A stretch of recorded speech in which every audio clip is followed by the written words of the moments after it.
কিন্তু গুনাহ, রাত্র জেগে অসভ্যতা, রাত্রি জেগে অশ্লীল দৃশ্য দেখা, হারাম গান, বাদ্য, এই সমস্ত বেহুদা কাজের মধ্যে লিপ্ত থাকার কারণে আজ জিন্দেগি শেষ। ইমামে আজম আবু হানিফা বলছেন, সিমাউল আগানি ফিসকুন ওয়াত তালাদ্দুদু বিহা কুফরুন। বাবা, আপনাদেরকে বলি, চায়ের দোকানেও বসে যারা নাটক সিনেমায় ওই গান আর বাদ্যের আওয়াজ শুনেন, আল্লাহর কসম ইমামে আজম আবু হানিফা বলছে, গান শোনা প্রকাশ্য পাপ।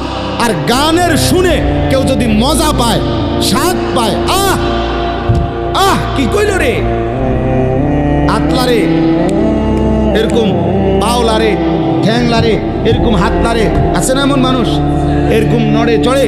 আল ইমামে আজম আবু হানিফা বলেন, গান শুনে কেউ যদি এরকম মজা পায়, স্বাদ পায়, কুফরুন, এটা কুফরি, এটা কুফরি, এটা কুফরি।